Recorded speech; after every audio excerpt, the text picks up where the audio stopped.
reality screamed. Dr. Strange felt it first, a wrongness in the dimensional fabric that made every protective ward he'd ever erected howl in unified terror. The mirror dimension shattered like glass. The sanctums worldwide reported the same impossible readings. A tear in space-time so massive it registered across every mystical plane simultaneously. "Something's pulling us in," Strange shouted over the dimensional maelstrom forming in New York's sky.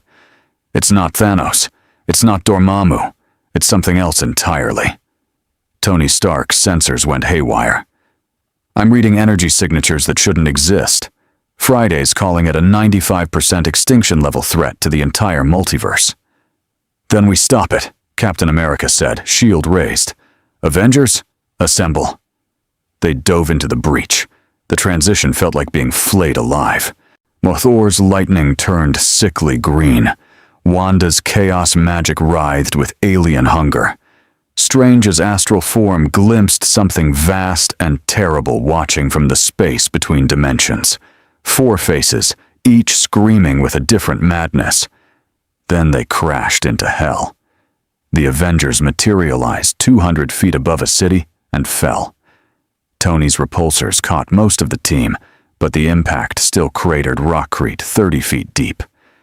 As the dust cleared, they stood in a plaza surrounded by architecture that made no sense. Gothic cathedrals merged with industrial factories, spires topped with skulls the size of houses, and everywhere, the imagery of a skeletal figure on a golden throne. "What is this place?" Spider-Man whispered, his spider sense screaming. The sky was orange with pollution. Ash fell like snow. For in the smell, humanity pressed together in such density that suffering had a physical odor. "Oh God," Bruce Banner said, fighting the Hulk down. "How many people are here?" "Friday's estimating. That can't be right." Tony's faceplate retracted, revealing genuine shock. 80 billion on one world. 80 billion people in what she's calling hive cities. Natasha touched a wall. It was warm, organic. "This isn't stone. What is this?" "Corpse starch," a voice croaked from the shadows. "Processed dead. Fed to the living. Welcome to Thrax Primaris, off-worlders. You've arrived on the Emperor's holy day of labor, when only 18 hours of work is required instead of 20. An emaciated human emerged. Cyborg implants crude and infected. One eye replaced with a crude lens. He saw the Avengers and fell to his knees, weeping. "The angels. The Emperor has sent angels." "We're not," Cap began, but explosions cut him off. Gunfire erupted from every direction. Not bullets, something else.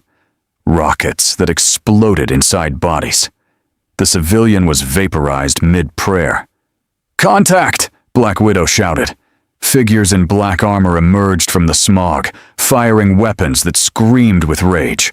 Their armor bore a 2-headed eagle. Their helmets had no mercy in their design, only death.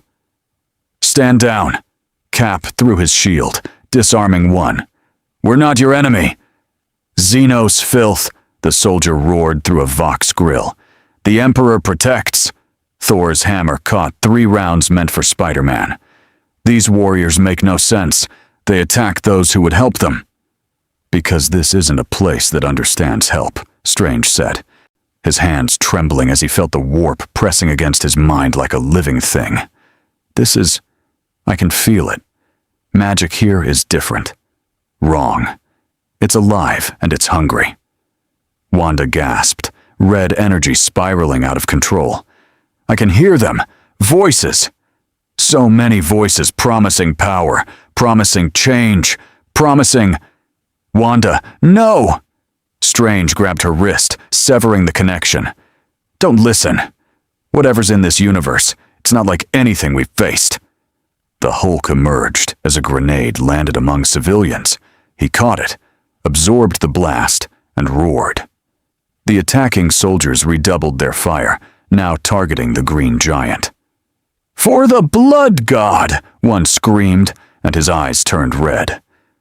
"They're insane," Hawkeye said, firing non-lethal arrows that these soldiers barely noticed. Every single one of them is completely insane. Vision phased through gunfire, his mind stone blazing. And across the city, in a fortress cathedral, an Inquisitor's psychic hood screamed warnings. On a distant world, astropaths seized in their millions, all screaming the same thing. Abominations have breached the materium. In the warp, 4 gods turned their infinite attention toward Earth's mightiest heroes. If you want to see more characters enter different universes, hit that subscribe button and drop the name of a character and the universe you'd want to see them in down in the comments below. In the grim darkness of the far future, there is only war. The Avengers fought their way into an abandoned factorum, barricading doors that groaned under sustained fire. Tony's HUD was still recalibrating. I'm trying to make sense of technology that mixed medieval aesthetics with weapons that violated thermodynamics. "Status report," Cap ordered. "We're in deep trouble," Tony said. "Friday can't connect to any satellites because there aren't any. She's detecting, Jesus, thousands of ships in orbit, cathedral-sized warships, and something bigger, something she can't even calculate the mass of." Thor looked skyward. "I sense great power here. Ancient, divine, but also corrupted. We need to find whoever's in charge," Cap said. "Explain this is a misunderstanding." "Steve," Natasha said quietly, looking out through a cracked window at the hive city stretching to the horizon. "I don't think there is anyone in charge. I think this entire world is a prison, and we just became inmates." Outside, the soldiers regrouped. Inside their helmets, they transmitted the same message to their commanders. "Unknown Xenos engaging Imperial forces, requesting Adeptus Astartes support." In orbit, aboard the battle barge Fist of Dorn, an Imperial Fists captain received the Vox. He studied the picked captures of these strange warriors. "Dispatch 4th Company," he ordered. "Bring me these creatures. Alive if possible. The Inquisition will want to interrogate them before execution." The Avengers had no idea what was coming. The factorum's doors exploded inward. What entered? It weren't soldiers. They were giants. 8 feet of yellow ceramide armor, each plate etched with prayers and purity seals. Shoulders broader than car hoods. Helms that turned human faces into skull-masked angels of death. They moved with frightening grace for their size, bolters raised. Weapons that fired rocket-propelled grenades as standard ammunition. "Stand down!" The lead Space Marine's Vox-amplified voice shook dust from the ceiling. "You are hereby detained by order of the Holy Ordos of the Emperor's Inquisition." "We don't want to fight you." Cap stepped forward, shield raised defensively. "We're from another dimension. This is a misunderstanding." The Space Marine's bolter roared. Cap's shield rang like a bell as the explosive round detonated against vibranium. The 3 more giants advanced, chain blades revving, swords with rotating teeth that screamed for blood. "No misunderstanding, Xenos," the captain said. His armor's machine spirit fed him tactical data, unidentified technology, probable warp taint, psychic signatures off the scale. "You are abominations. You will submit or be destroyed." "Last warning!" Tony fired repulsor blasts that scorched ceramite but didn't penetrate. "We're heroes, damn it! We save people." "Heroes?" The Space Marine actually laughed, a cold sound. "There are no heroes, only the faithful and the damned."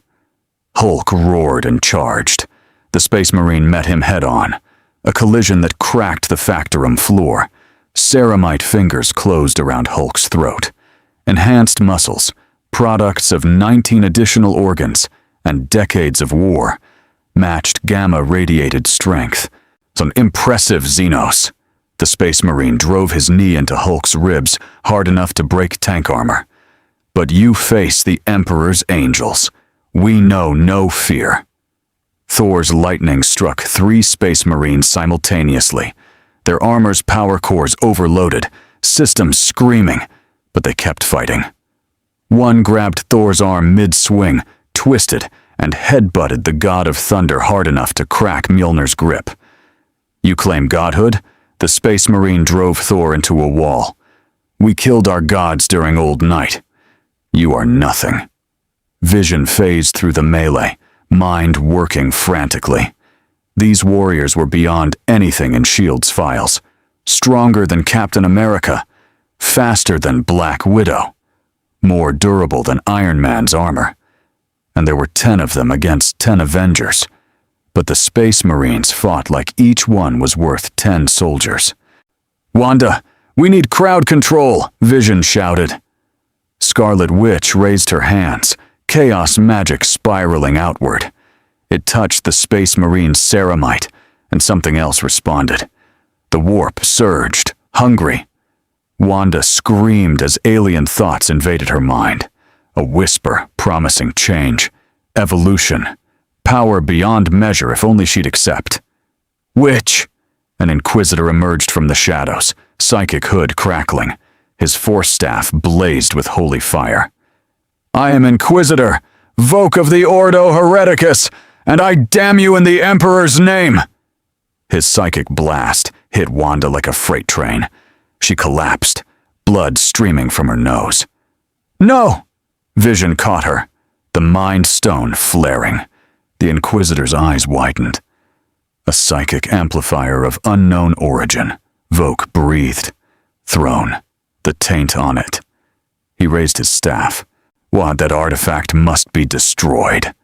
Strange summoned shields, but the warp was fighting him. Every spell he cast felt wrong, corrupted, like something was rewriting the mystic arts in real time. The Seraphim shield manifested with screaming faces instead of geometric light. "What is this place?" Strange gasped. "Magic isn't supposed to be alive." "Sorcery," Voke spat. "The witch curse! You traffic with demons, Warlock. Your soul is forfeit." Spider-Man webbed a Space Marine's bolter, yanking it aside. The Marine simply drew a combat knife, a 2-foot blade that hummed with a power field, and cut through the webbing like it was air. Peter barely dodged the follow-up strike that would have bisected him. "These guys are serious!" Peter flipped over a Chain's word. "Like, a permanently serious." Hawkeye put 3 arrows into a Space Marine's eye lens. The warrior's helmet cracked. He saw what was underneath. A scarred, grim face with eyes that had seen 10,000 battles. The Space Marine smiled and kept advancing. "Out of arrows that matter, mortal." Natasha tackled the Inquisitor, Widow's bites delivering enough voltage to kill an elephant. Voke's Rosarius shield flared, absorbing the energy. He backhanded her across the room with augmented strength. Impressive combat skill, wasted on heresy. Cap's shield took a chainsword strike that carved a gouge in vibranium. Impossible, but happening. Iron Man's unibeam finally penetrated one Space Marine's armor, burning through to the flesh beneath. The warrior stumbled, bleeding, and kept fighting. "They don't stop!" Tony shouted. "I just burned through his chest and he doesn't stop." "Pain is weakness leaving the body," the wounded Marine intoned, raising his bolter one-handed. "Dorn's legacy endures."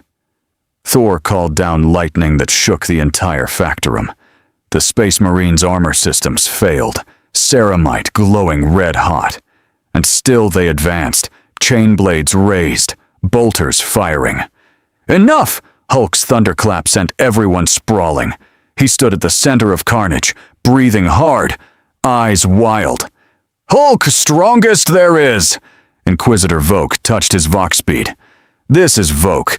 The Xenos are too powerful for conventional suppression. I'm authorizing Protocol Extremis. Destroy the Factorum. Emperor preserve us." In orbit, Lance batteries charged. Cap saw it in the Inquisitor's eyes. The cold calculation of someone about to kill thousands to eliminate 10. Tony, we need to move now. Strange opened a portal, not to the mirror dimension. That was corrupted now, screaming with faces. Just a spatial tear, 50 yards away. Go! The Avengers dove through as the sky opened up. Lance strike. The beam of concentrated energy was 3 stories wide. It turned the Factorum into vapor. The surrounding district, 17,000 souls, vaporized instantly. The shockwave flattened hab blocks for miles, 80,000 dead in 4 seconds. The Avengers stared from their new position atop a processing plant, watching a mushroom cloud rise where they'd been standing. Peter couldn't finish. His spider sense was screaming at everything. All those people.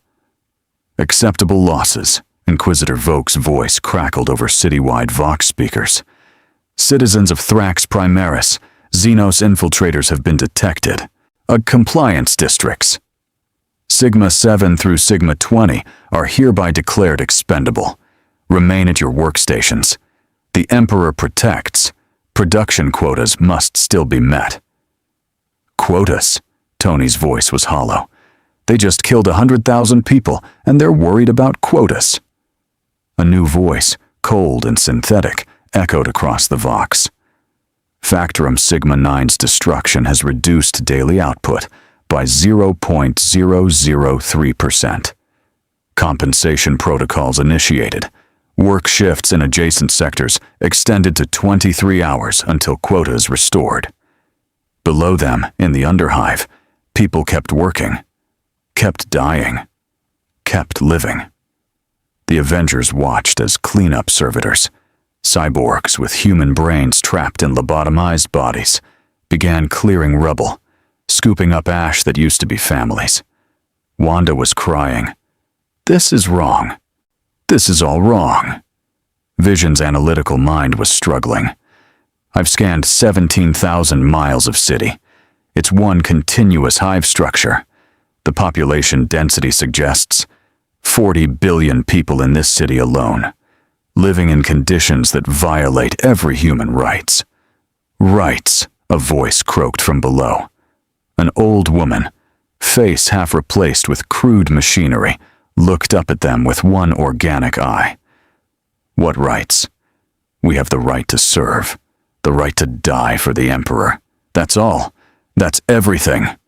She went back to sorting corpse starch rations. Cap's fists clenched. We've fought dictators, fascists, alien invasions. But this is order, Steve, Natasha said quietly, her assassin's mind reading the patterns.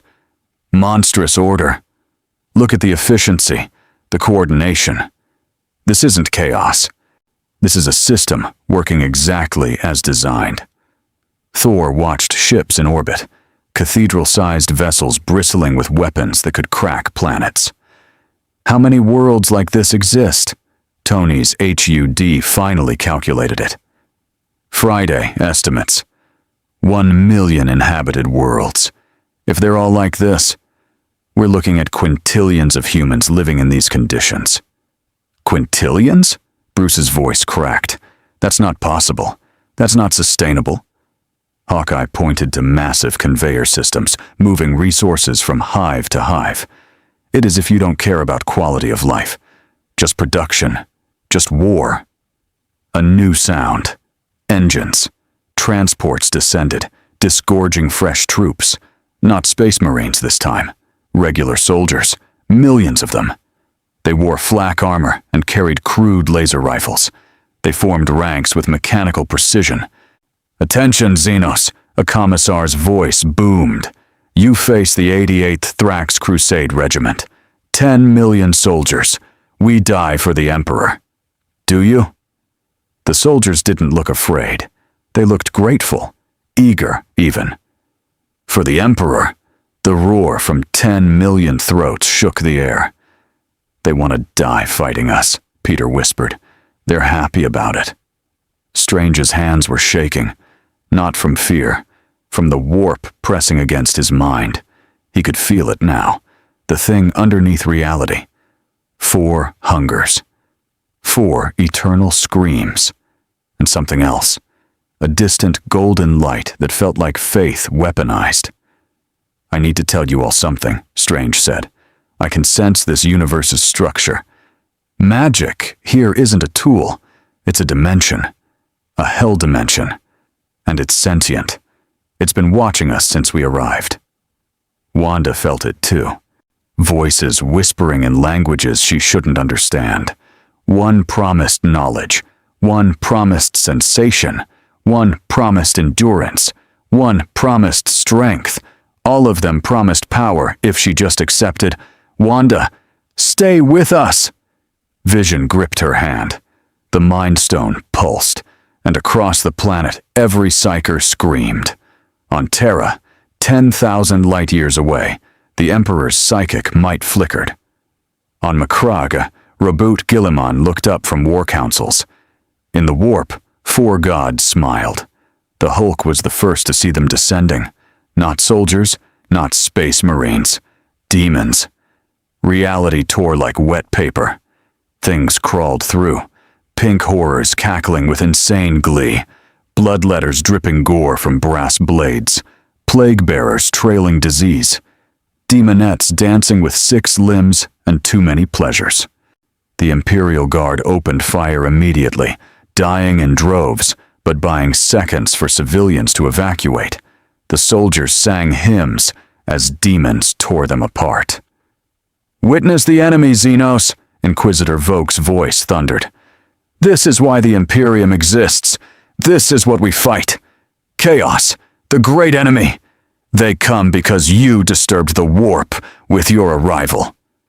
A bloodthirster, 20 feet of muscle and hate, locked eyes with the Hulk. It smiled.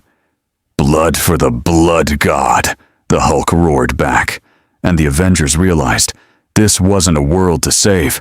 This was a galaxy already damned, fighting to survive one more day. The bloodthirster hit like a falling star. Hulk caught its blade, a sword the size of a bus, and the impact cratered the processing plant 50 feet deep.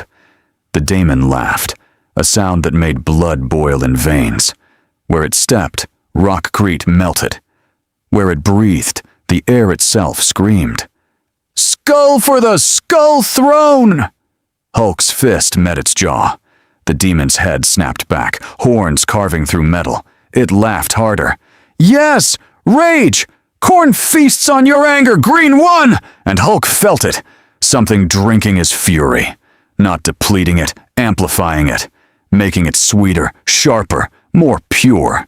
For the first time since Sakaar, the Hulk smiled back. Finally. Worthy opponent. Bruce, no! Cap saw it happening. Saw the Hulk's eyes shift from green to red at the edges. Don't give in to it. But demons were everywhere. The pink horrors split into blue horrors when struck, giggling as they reformed. Tony's repulsors vaporized 3, only to watch them bubble back from the warp, cackling about change and evolution. "They're not staying dead," Tony's arc reactor flared. "Friday, analysis. These entities exist partially outside conventional spacetime. Recommend error. Recommend error. Recommend submit to change and no perfection." Friday? Tony's AI was corrupted. Fragments of code rewriting themselves into spirals and impossible geometries. He shut her down manually. Damn it! Thor's lightning struck a greater demon of Tzeentch, a mass of wings and eyes and screaming mouths. It absorbed the divine energy and grew larger, feathers turning into fractals. "Thank you, Asgardian. Your power feeds the architect of fate." "Impossible!" Thor's hammer trembled. "I am the god of thunder. My power is my own." "Is it?" the demon shrieked with 1,000 voices. "Or does it flow from the warp like all energy in this reality? You are already ours, Thunder God. You simply don't know it yet." Strange was on his knees, hands pressed to his temples. The warp was trying to teach him, showing him spells that could reshape reality, rewrite time, undo death itself. All he had to do was accept the gifts of... No. He drew on the Time Stone's power, but it felt different here, corrupted. The green energy flickered with pink and blue. I won't. A Lord of Change manifested before him, beautiful and terrible, all wisdom and lies. But you already have, Stephen Strange. Every spell you cast here draws from us. So then you think you channel mystic energies? No, you channel Tzeentch's infinite well of change. You are practicing sorcery, not magic, and sorcery always has a price. Strange saw the truth of it, saw how the warp underlaid everything in this universe, saw that using magic here meant trafficking with literal demons whether he wanted to or not. Then I won't use magic. Then you are useless, and your friends will die. The demon gestured. Wanda was floating 20 feet up, surrounded by plague bearers. Her chaos magic was going wild, red energy turning corpse green as Nurgle's influence seeped in. She could feel it. Acceptance.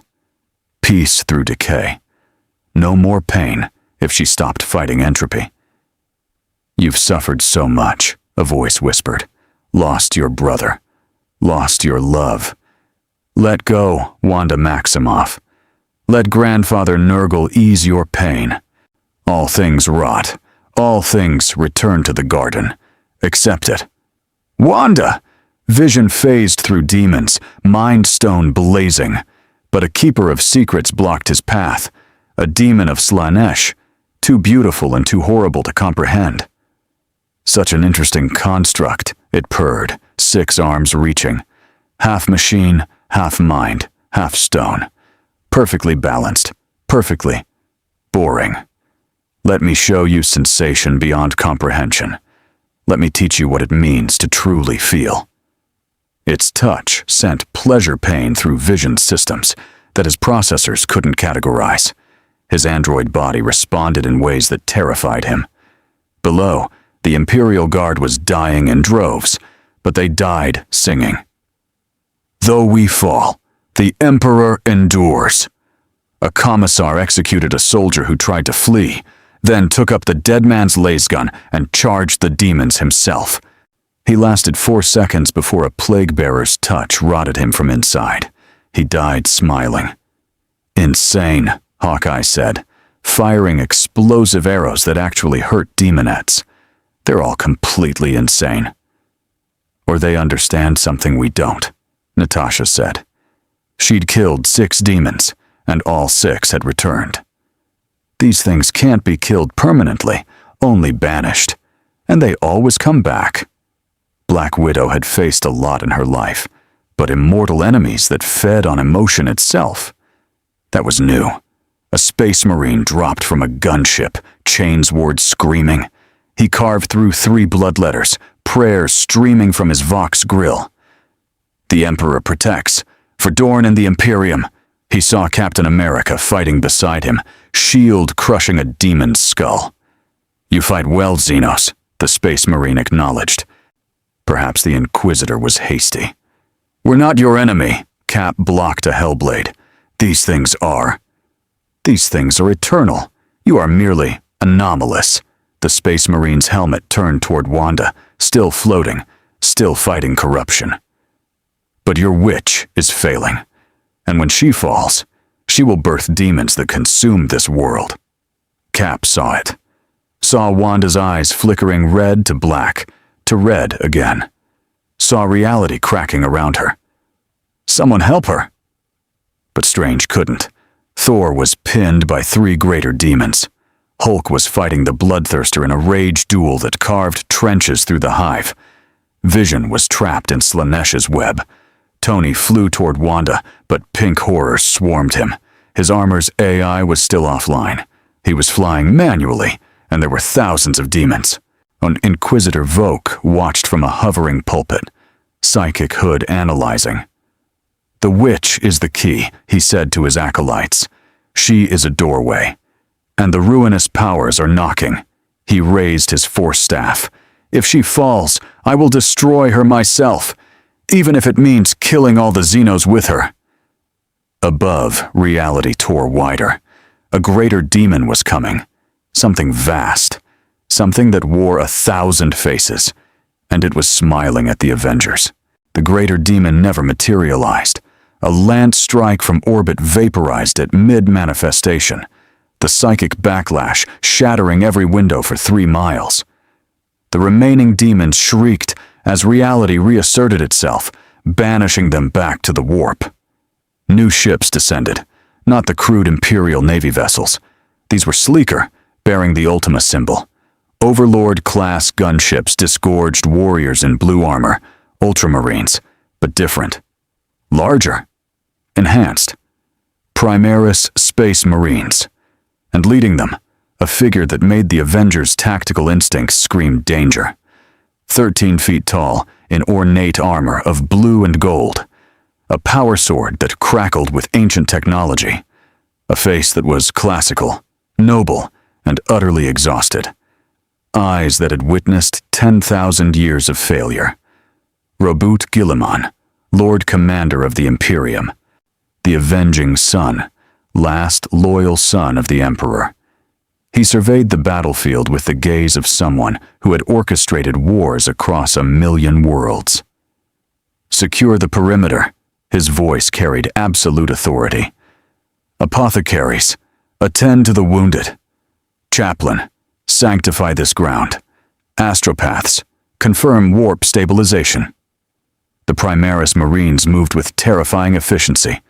In 60 seconds, the demon incursion site was locked down. In 2 minutes, Imperial Guard casualties were being triaged. In 3, psychic wards blazed across the sector. Guilliman's eyes found the Avengers. "You." It wasn't a question.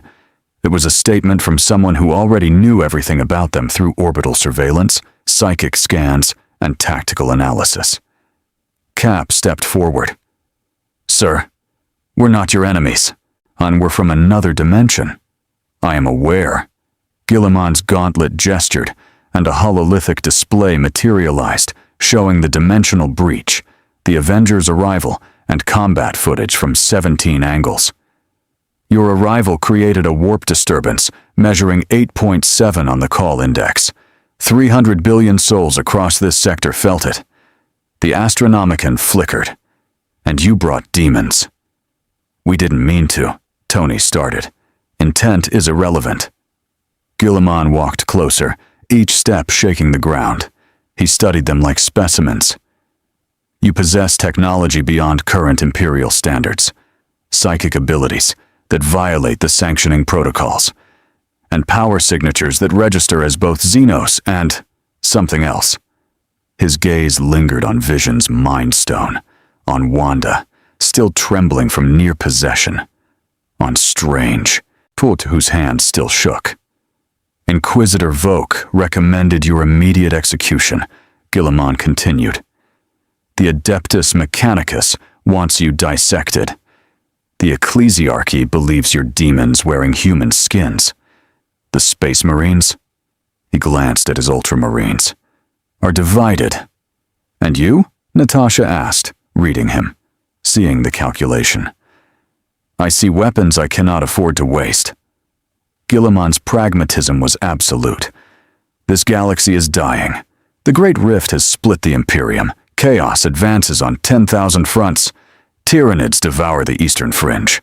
Necrons awaken. Orcs gather for the largest in millennia. And I have finite resources. He pointed at Thor. A warrior who channels energy comparable to a warp storm. At Hulk. A berserker that matched a bloodthirster. At Tony. What technology that might hold STC fragments. At Wanda. A psyker of potentially Alpha Plus grade. "We're not weapons," Cap said firmly. "We're people. In this galaxy, Captain, everyone is a weapon. The only question is who wields you." Guilliman's exhaustion showed through.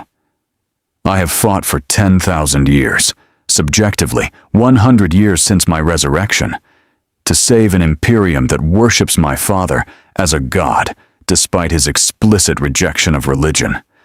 I have watched quadrillions die. I have ordered the deaths of billions myself. Do you know what that does to a soul? The Avengers were silent. I was a statesman once, Guilliman continued, a builder, a logistician who dreamed of human perfection through organization and reason. But now I am a butcher maintaining a corpse empire where the only victory is delayed extinction. He looked at them. You still have hope. I can see it. Naive, dangerous hope. Hope isn't weakness, Steve said. Here it is. Guilliman's smile was bitter. Hope attracts chaos. Faith in positive outcomes feeds Tzeentch's plots. Emotional idealism opens doorways for demons. In this galaxy, hope is a luxury humanity can no longer afford. Wanda spoke, her voice hoarse. Then what do you have?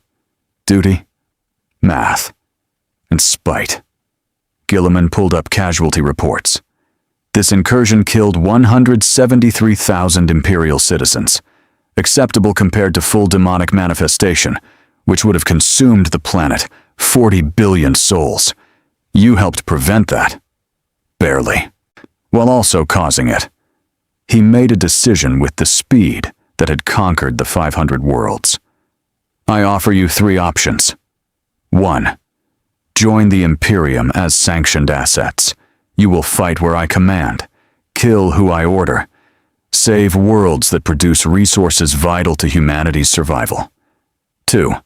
I execute you here as Xenos threats, cleanly, quickly. Your remains will be studied. 3. I give you to the Inquisition. They will torture you for information, then execute you. Slowly. Those are terrible options, Peter said. Welcome to Warhammer 40,000, Guilliman replied. Everything is terrible. Choose anyway.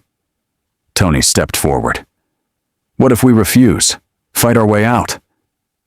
Guilliman didn't blink. I have 200 Primaris Marines here, 4,000 in orbit, 20 battle barges, cyclonic torpedoes that can crack this planet. And I will not hesitate to use them. He paused. But I would rather not waste you. Strange felt the weight of it, felt the brutal logic. In this galaxy, their only value was how many people they could kill for the right side. If we join, Strange asked, who decides what's right?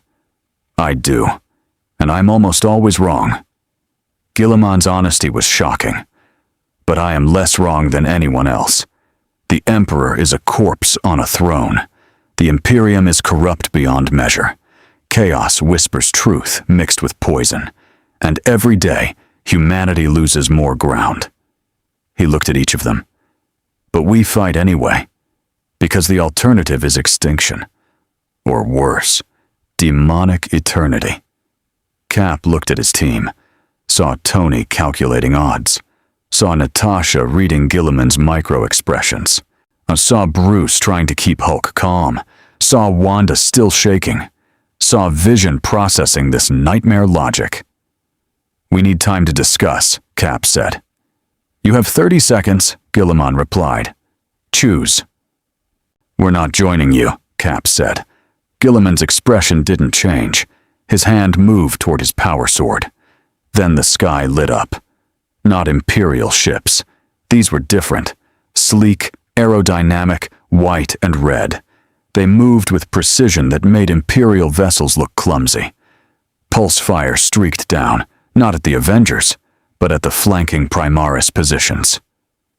Tau, Guilliman said the word like a curse. Of course. A hologram materialized between them, a blue-skinned humanoid in advanced armor, face exposed. Youthful features, no nose slits. Eyes that still held something the Imperium had lost. Optimism. Greetings, travelers, the Tau said in perfect Gothic. I am Commander Brightsword of the Tau Empire. We detected your dimensional breach. We have been monitoring your discussion. He looked at Guilliman with barely concealed disgust. The Imperium offers slavery and death. We offer a third option. The greater good, Guilliman said flatly. Still peddling that fantasy, Commander? It is no fantasy, Lord Commander. It is humanity's future, if they are wise enough to accept it. Bright Sword addressed the Avengers. We are the Tau, a young race, yes, but one that believes in progress. Unity. The betterment of all species working together. You speak of hope? We live it. Tony's sensors analyzed the Tau ships. Manual mode. Shows technology at least on par with Stark tech, maybe beyond in some areas, and they're not dripping with skulls. Because they haven't had to make the choices we have, Guilliman said. Commander, you control perhaps 100 worlds on the galaxy's edge. The Imperium holds 1 million. When you face what we face, daily, for 10,000 years, then lecture me on hope. We face chaos, Bright Sword countered. We face tyrannids. We face orcs. We simply choose different methods. Diplomacy over genocide. Integration over extermination. The Guevesa, humans who have joined us, live in conditions your people would call paradise. He transmitted images. Cities that were clean. Citizens who looked healthy. Technology used for advancement, not just war. Children who smiled. Propaganda, Guilliman dismissed. Truth, Bright Sword insisted. Travelers, you have a choice the Imperium never offers. Join us. Help us prove there is another way. Your power, combined with our technology and philosophy, would be corrupted within a generation, Guilliman interrupted. Commander, so they don't understand what they're seeing. Let me explain. He turned to the Avengers. The Tau are 11,000 years old. We are 40,000. They think they've mastered this galaxy. They're infants playing in a minefield. We have survived by being beneath notice, Guilliman's voice thundered. The ruinous powers barely register you. You have almost no psychers, so chaos finds you boring. When you finally become worthy of their attention, you will understand why the Imperium is what it is. Perhaps, Bright Sword said calmly. Or perhaps we will find the solutions you never could, because you were too rigid to try. Wanda spoke up, still weak. You really believe everyone can work together? The Tau do. The Kroot do. The Vespid do. Humans who join us do. Bright Sword's conviction was genuine. We are proof that cooperation is possible. You're proof that naivety hasn't been beaten out of you yet, Natasha said, but there was uncertainty in her voice. But you're also proof that not everyone in this galaxy has given up. Guilliman noticed her waver. Black Widow, was it? You were a spy, an assassin. You understand pragmatism. He pulled up more holo displays. The Tau occupy 0.001% of the galaxy. They have faced precisely 3 Tyranid splinter fleets, 2 minor chaos incursions, and 14 orc voyautags. We face that every hour across 1 million worlds. Their greater good works because they operate on a scale so small, it's statistically irrelevant. Yet we grow, Bright Sword said, and every human who joins us chooses hope over despair. That should tell you something. Guilliman. It tells me you're recruiting the desperate and calling it enlightenment. Thor had been quiet, listening. I have seen empires rise and fall. Asgard ruled the 9 realms. We, too, believed in order through strength, but we also believed in protecting those weaker than ourselves. He looked at Guilliman. You speak of mathematics and duty, but you've forgotten what you're fighting for. I fight for survival, Guilliman said. That's all that's left. Then you've already lost, Thor said quietly. Guilliman's jaw tightened. For a moment, something ancient and sad flickered across his face. Perhaps. Strange had been analyzing both sides. The Imperium, brutal, effective, sustained by unspeakable cruelty. The Tau, idealistic, growing, perhaps doomed to learn the same lessons. What if, Strange said slowly. Yeah, we didn't choose either. What if we remained independent? Then both sides hunt you, Natasha answered. Classic Cold War dynamics. The Inquisition alone would deploy 6 Ordos, Guilliman confirmed. The Tau would attempt recruitment or elimination. Chaos would corrupt you. Orcs would fight you for fun. Tyranids would eat you. Necrons would study you.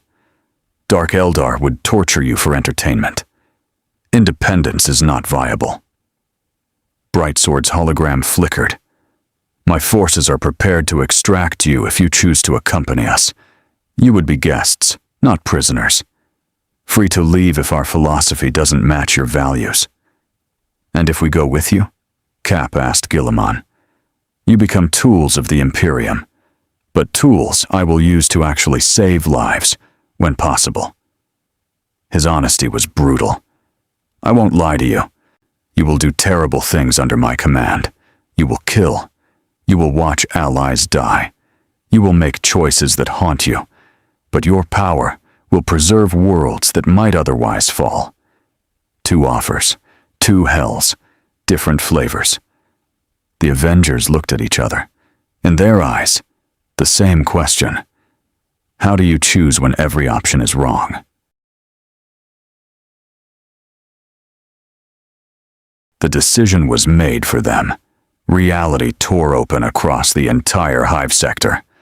Not subtle warp breaches, massive rifts that bled crimson light.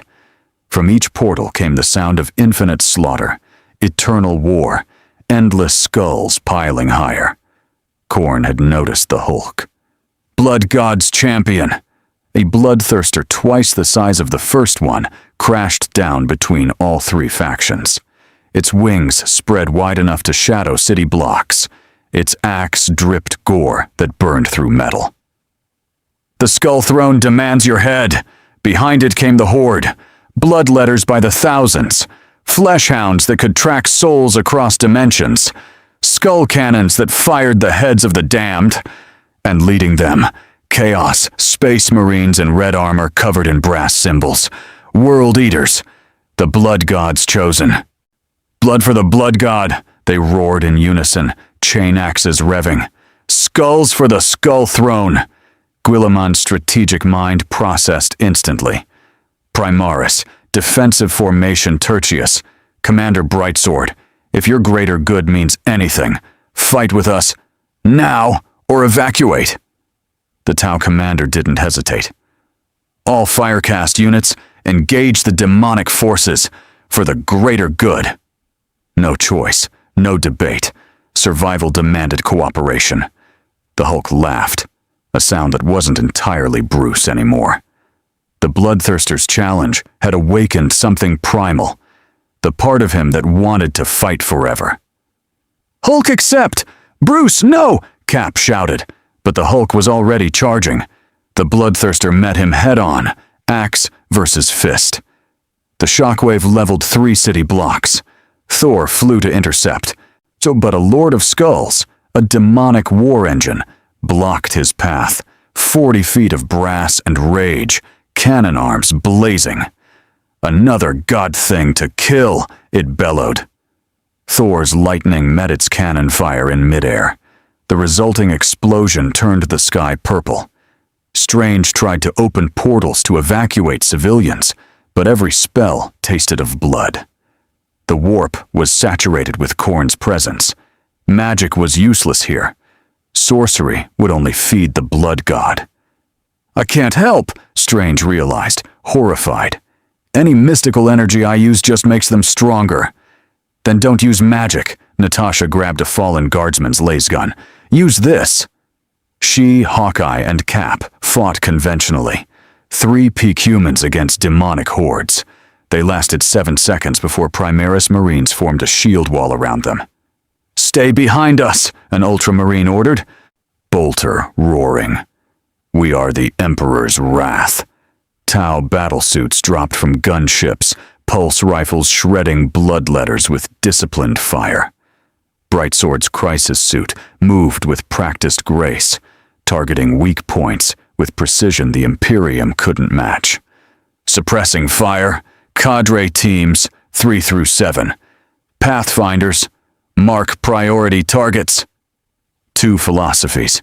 1 desperate battle. Tony flew air support. Repulsors keeping flesh hounds off the Tau positions. His HUD tracked 300 targets simultaneously. This is insane. They just keep coming. Because Khorne is eternal. A World Eater champion howled, leaping 50 feet to tackle Iron Man from the sky, his chain axe carved through repulsor housing. Your skull will adorn his throne. Vision phased through the World Eater, trying to disrupt his armor from inside. But chaos corruption protected against phasing. The warp inside the Marine's body was solid to Vision's density manipulation. Adaptation required, Vision calculated, shifting tactics. He grabbed the World Eater physically and hurled him into a skull cannon. Wanda was hyperventilating. The red in her chaos magic was matching the crimson of Khorne's realm. Every emotion, fear, anger, desperation, fed the blood god. A Primaris chaplain saw her spiraling. Witch! Control your power, or I will end you! I'm trying, Wanda screamed. Trying is failure! The chaplain grabbed her shoulder, his Rosarius amulet blazing with holy fire. The Emperor watches. Your fear means nothing. Your anger is a tool. Use it or die. Somehow that helped. The chaplain's absolute certainty, his complete lack of doubt. It gave her something to anchor to. She shaped her power into focused blasts, not wild chaos. Better, the chaplain acknowledged. You may yet earn salvation. The Hulk and Bloodthirster had carved a canyon through the hive. They fought with pure joy, 2 beings made for combat, finally facing worthy opponents. Yes! More!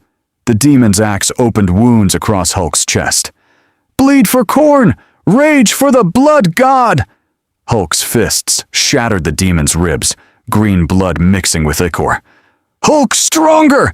But with every blow, Hulk felt Khorne's attention, felt the blood god's approval, felt the offer. Fight forever. Rage eternal. Become a champion and never stop. It was tempting. Thor saw it happening, saw his friend slipping towards something worse than mindless rage, purposeful, directed, eternal violence. Bruce, Thor called lightning from orbit, unstriking between them. This is not a duel, this is corruption. Corruption? The Bloodthirster laughed. He is already ours. Every warrior who loves battle belongs to Khorne. Guilliman coordinated the defense with mechanical precision. Squad Meridian, flank left. Tau battlesuits, suppressing fire on grid 7-7. Artillery, danger close. Brightsword matched his tempo. Confirming danger close. Hammerhead gunships, railgun barrage. The unlikely alliance was working. Barely. A skull cannon's shot obliterated a Primaris squad. 6 Marines, gone in fire. Their brothers didn't even pause. They just closed ranks. Peter saw it. Saw soldiers die without fear, without hesitation. How do they do that? How do they just not care? They care, a wounded Ultramarine said, bleeding from his helmet. But duty transcends caring. Remember that, Spider Child. It's the only way to survive here. The Bloodthirster was weakening. Hulk had beaten it down. One more strike, and the demon smiled. I lose today. But you've won Khorne's attention. He will send others. Forever. It discorporated, banished back to the warp. The Hulk stood alone in the crater, chest heaving, covered in blood, his and the demon's. His eyes were more red than green. Hulk won. At what cost? Cap asked quietly. Around them, the battlefield was a charnel house. 30,000 Imperial Guard dead. 600 Primaris casualties. Unknown Tau losses. A million civilians caught in the crossfire. 1 demon banished. Temporary victory. At the cost of a city district. Guilliman looked at the Avengers with exhausted eyes. Still want to remain independent?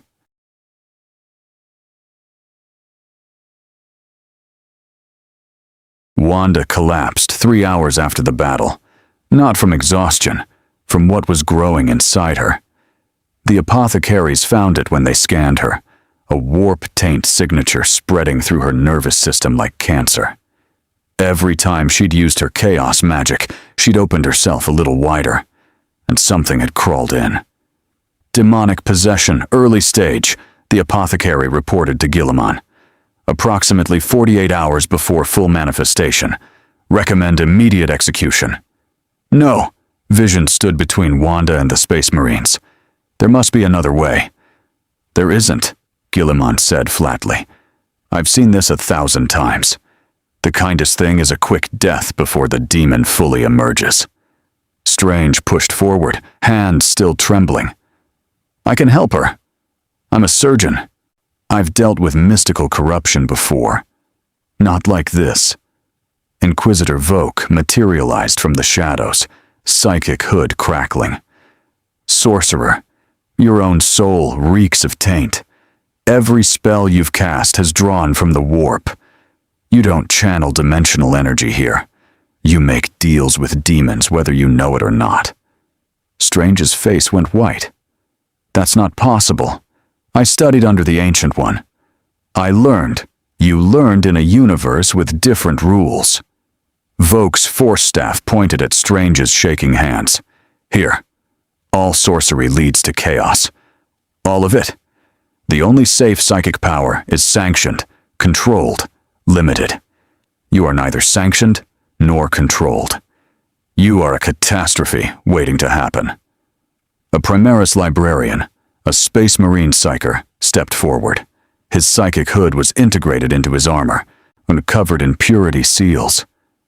I sense 17 distinct warp entities attached to his aura.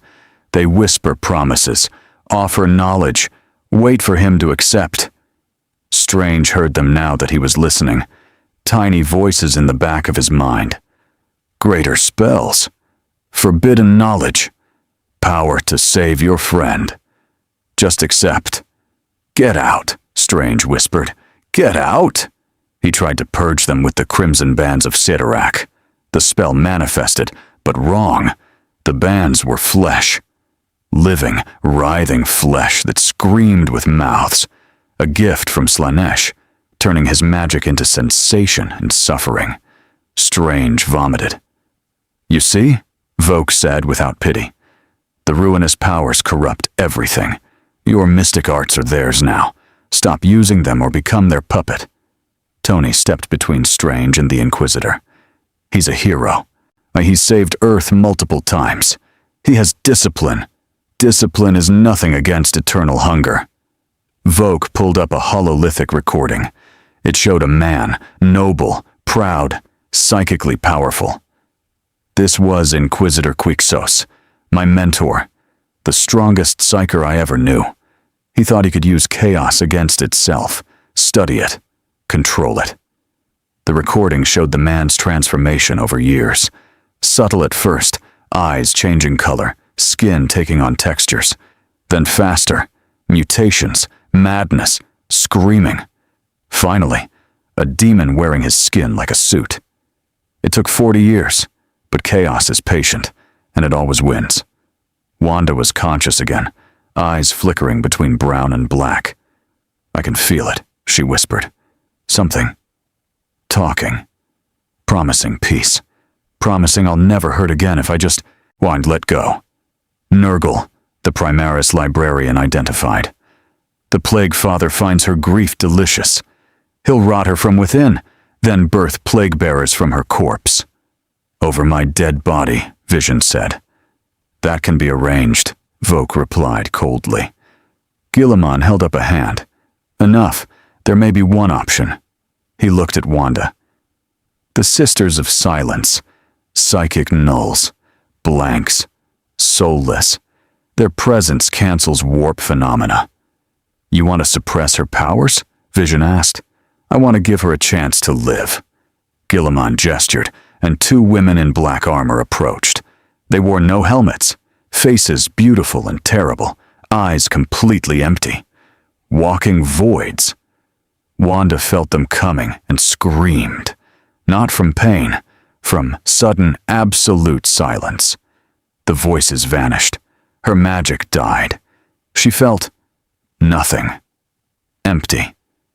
"It's horrible," she gasped. "Boy, it's survival," one sister signed in thought mark, her hands moving in precise patterns. A servitor translated, "You will wear a psychic dampener. You will not use your abilities, or you will die screaming as a demon wears your face." Vision held Wanda as she wept. The Mind Stone pulsed, trying to comfort her, but even it felt muted near the sisters. Strange watched it happen and understood. This was his future too. Stop using magic or become a monster. In this galaxy, his greatest gift was his greatest liability. "There's another way," a new voice said. Commander Brightsword's hologram reappeared. "The Tau have technology to suppress psychic phenomena, neural inhibitors. Less traumatic than your methods, Guilliman. And likely to fail when truly tested," Guilliman countered. "But offering dignity," Brightsword insisted. "Your Imperium sees psychers as weapons or threats. We see them as people who need help." Cap had been silent, watching his team fracture. "So our choices are, join you and become killers. Join the Tau and maybe get corrupted anyway, or get executed. That's it?" "Welcome to the 41st millennium," Guilliman said, "where the only good choices died 10,000 years ago." Hulk was in a separate chamber, restrained by power fields. He kept trying to break free, kept laughing about the fight. Bruce's consciousness was buried deep, and even he wasn't sure if he wanted to come back.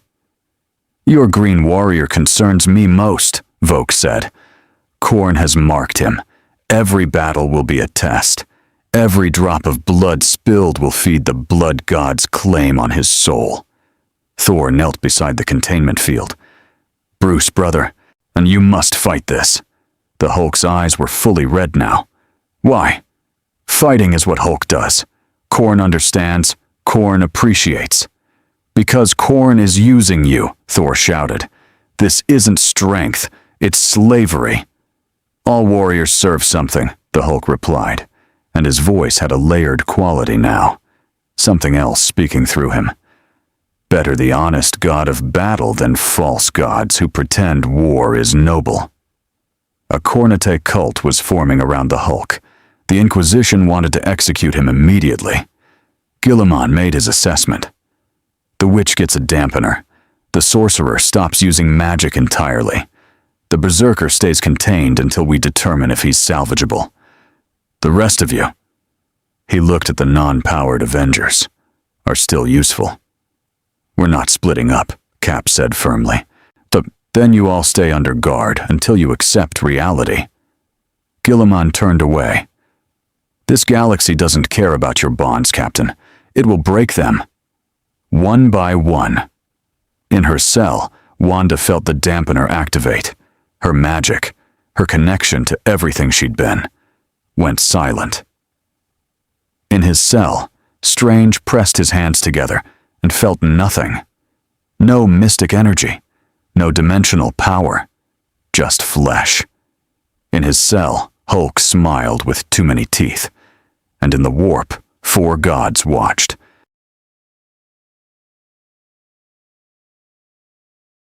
The warning came at 0400 hours. A Black Crusade warfleet translated from the warp 3 astronomical units from Thrax Primaris, 20 capital ships, 200 escorts, Chaos Space Marines from 4 different legions, and leading them, a Blackstone fortress, an ancient weapon that could crack planets. Guilliman's strategic assessment was immediate and brutal. Thrax Primaris cannot be held. Evacuation protocols initiated. We save who we can. 40 billion people, Tony said, staring at the numbers. You can't evacuate 40 billion. No. Guilliman pulled up projections.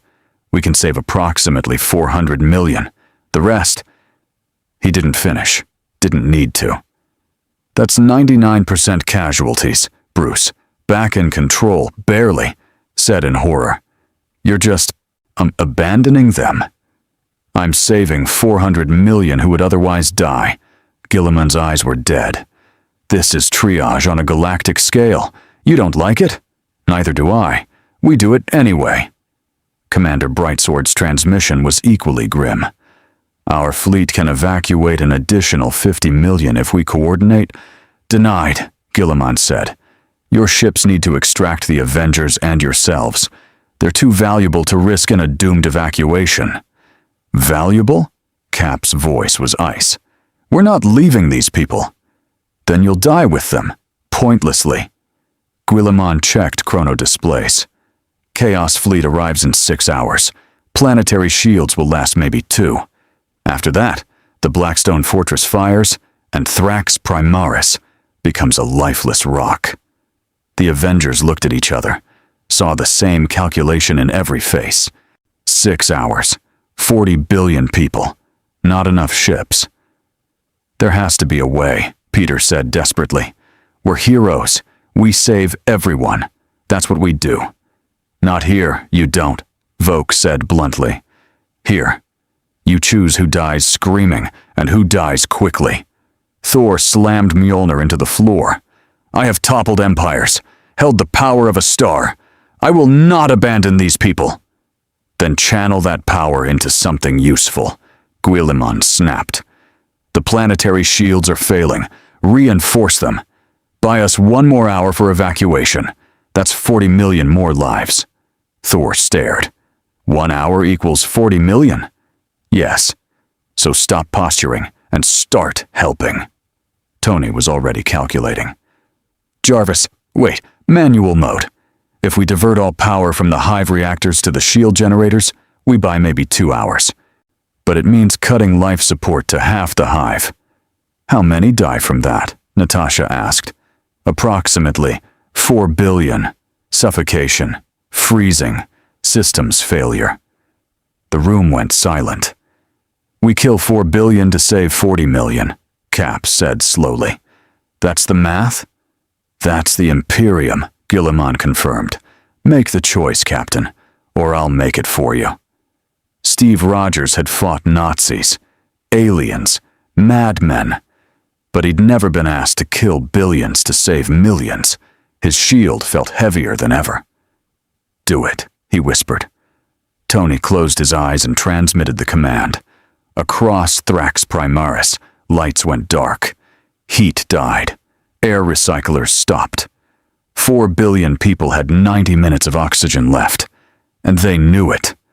The Vox channels filled with prayers, hymns, songs to the Emperor, on people accepting death because their sacrifice might save others. The Emperor protects, they sang as they suffocated. Wanda felt it through her dampener, 40 billion souls crying out. She vomited. Strange pressed his hands to his temples. No magic to shield him from the psychic death scream of a world. This is monstrous. This is Tuesday, Voke replied. The Chaos Fleet arrived early. Abaddon the Despoiler himself led the assault. War Master of Chaos, leader of the Black Legion, the man who had broken Cadia and split the galaxy. His flagship, the Planet Killer, hung in orbit like a sword of Damocles. Thrax Primaris, his Vox transmission boomed across all frequencies. You have harbored dimensional anomalies. Hand them over and your death will be quick, Guilliman transmitted back. Abaddon. Still compensating for daddy issues with bigger ships, I see. Guilliman. Even through the Vox, the hatred was palpable. Hiding behind mortals as always. Your father's corpse empire crumbles. Chaos ascends. Surrender the anomalies. No. The Blackstone Fortress fired. The beam was purple-black, reality itself screaming. It struck Thrax Primaris' shields, and they held, reinforced by Thor's lightning, by arc reactor power, by every generator on the planet burning at 200% capacity, held for 40 seconds, then shattered. Shields down, an ultramarine reported. Brace for planetary bombardment. Guilliman's face showed nothing. All ships, execute evacuation jump. We've saved who we can." "That's only 200 million, Tony protested. "You said 400. "I lied to keep you working." Guilliman's honesty was brutal. There was never time for 400 million. Now, move or die here. The Avengers were dragged toward evacuation Thunderhawks. They watched through viewports as Chaos warships unleashed hell on Thrax Primaris. Cyclonic torpedoes, virus bombs, lance strikes, 40 billion people, gone in 15 minutes. The planet cracked like an egg, magma bleeding into space. Vision held Wanda as she screamed. Strange stared, catatonic. Peter wouldn't stop crying. Bruce felt the Hulk rage against the injustice, and felt Korn feed on that rage.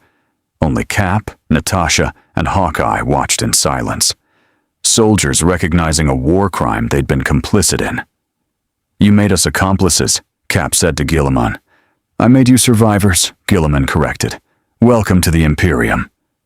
Thor looked at his hands that had powered shields, on shields that failed. "I killed 4 billion to buy time, and it wasn't enough." "It never is," Guilliman said, "but we do it anyway." As their ships jumped to warp, the Avengers sat in silence. Earth's mightiest heroes, covered in the blood of 40 billion people they couldn't save. Abaddon watched them flee. The dimensional anomalies escape, no matter. They are changed now. Broken. Soon they will understand. In this galaxy, there is only one truth. His fleet turned toward the next target. Another world. Another 40 billion. Another impossible choice. In the warp, Korn laughed. Tzeentch schemed. Nurgle accepted. Slanesh savored. And the Avengers learned what every citizen of the Imperium knows. Hope is the first step on the road to disappointment.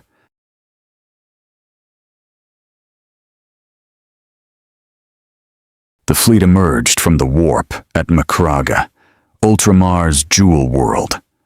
Where Thrax Primaris had been industrial hell, Macraga was ordered perfection. Cities planned by Guilliman himself 10,000 years ago, maintained with religious devotion. It was still a fortress world, just a prettier one. The Avengers were separated immediately. Wanda to the Sisters of Silence, Strange to psychic isolation. Hulk to reinforced containment.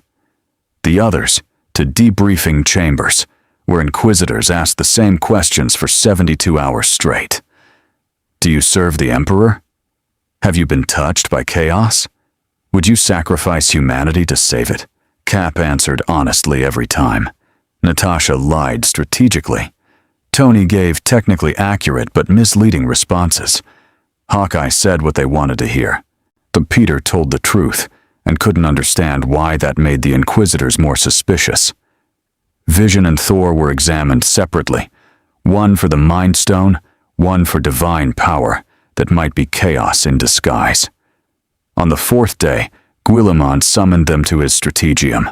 The chamber was massive, hololithic displays showing a galaxy drowning in war. Red markers for chaos incursions, green for orc invasions, purple for Tyranid fleets, orange for Necron awakenings. Each marker represented billions of deaths. 73 major conflicts currently active, Guilliman said without preamble. 412 smaller wars, 19,000 compliance actions, and those are just the ones we know about. He looked at the Avengers. Thrax Primaris didn't matter strategically. It was one hive world among millions. We evacuated it because you were there. Otherwise, I'd have let it burn and deployed those ships somewhere more valuable. That's horrific, Peter said. That's triage. Guilliman pulled up a new data. Commander Brightsword has offered you asylum. The Tau would welcome you, treat you well, give you hope. He paused. For approximately 50 years, until chaos notices them properly, and their entire empire burns. You don't know that, Cap said. I do. I've seen it happen to 100 promising young races. Guilliman's exhaustion was total. Hope attracts chaos like blood attracts sharks. The Tau's optimism will doom them. It's just a matter of time. Thor stood. Then what do you offer that's better? Endless grinding war, sacrificing billions, becoming monsters to fight monsters? Yes, Guilliman didn't flinch. Because monsters survive, idealists die, and humanity needs survivors more than heroes. We're not monsters, Steve said firmly. Not yet. Guilliman gestured to displays showing Wanda in isolation, Strange without magic, Hulk in chains. But this galaxy will make you choose. Your witch is one bad day from demonic possession. Your sorcerer is one spell from damnation. Your berserker is already claimed by Khorne. We just don't know if we can break that claim. We'll save them, Vision said. Will you? Vogue stepped from shadows. Or will you have to kill them when they turn? Can you make that choice, android? Put a blade through your beloved's heart before she births a greater demon? Vision's processors ran the scenario. Statistical likelihood of Wanda's corruption versus successful intervention. The numbers were brutal. I don't know, he admitted. Honesty, Vogue said. Good. Doubt keeps you alive. Certainty breeds complacency, and chaos loves the complacent. Natasha had been studying the galactic map. You're going to use us anyway, aren't you? Whether we agree or not. Guilliman smiled without humor. I'm a pragmatist, Widow. Your weapons I can't afford to waste. So yes, I will deploy you. The question is whether you accept it willingly and retain some autonomy, or I sanction you fully, and you become inquisitorial assets with zero freedom. Those are our choices, Tony asked. Slaves or slightly less controlled slaves? In the Imperium, everyone serves, even me. Guilliman's bitterness was evident. I serve a corpse on a throne and an empire I barely recognize. You think I want this? I was a builder once, a statesman. Now I'm a butcher who does math to determine which billions die today. Then why keep fighting? Bruce asked quietly, back in control, but feeling Khorne whisper with every heartbeat. Because the alternative is worse. Chaos doesn't just kill, it damns. Forever. Eternally tortured in the warp. Your soul fuel for demons. Guilliman pulled up images of chaos worlds. This is what happens when we lose. Not death, eternal suffering. The Avengers saw it. Saw worlds where physics didn't work, where people were fused into living walls, screaming for millennia. Saw the price of failure. So we fight, Guilliman continued.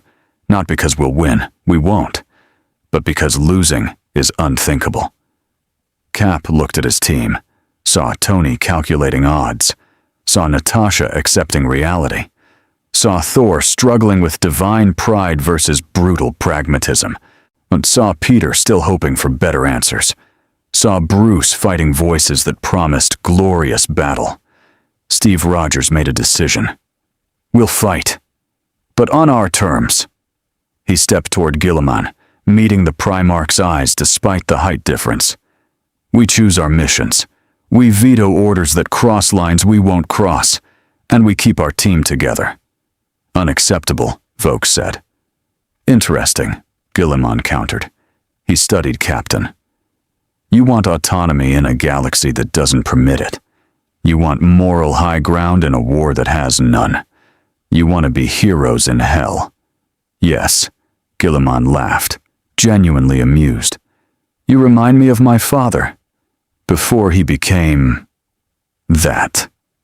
He gestured toward Terra, where the God Emperor rotted on his throne. He had ideals once too. They died hard. Ours won't, Cap said. Now we'll see. Guilliman transmitted orders. Very well. I'm creating a new formation. Adeptus Externus. External assets. You operate semi-independently under my direct authority.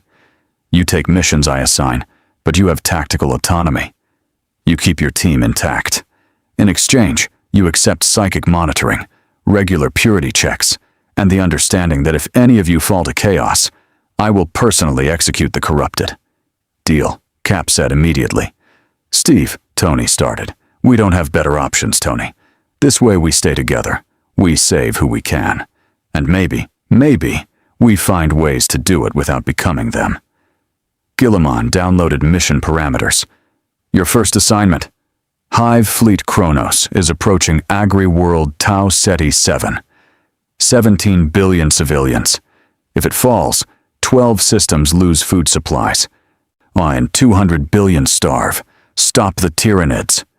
How many can we save? Peter asked. If you're very good and very lucky, 8 billion. The number hung in the air. 9 billion acceptable casualties. When do we leave? Cap asked. Immediately. Guilliman turned away. One more thing, Captain. The Imperium will break you. Not today. Not tomorrow. But eventually, you'll make a choice that destroys what you were. They all do.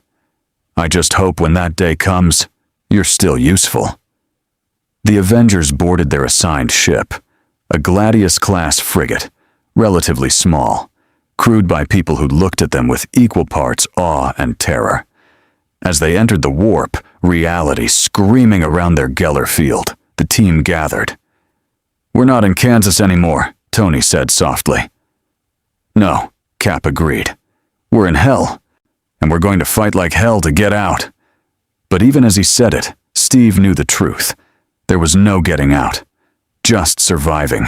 Just choosing which nightmares to face. In her isolated chamber, Wanda felt the dampener pulse. Safe. Empty. Alive. In his cell, Strange meditated without magic, feeling demons circling. In containment, the Hulk smiled at voices promising eternal war. Earth's mightiest heroes had entered Warhammer 40,000, and the galaxy would never be the same. Neither would they. The Avengers' war in the 41st millennium had only begun.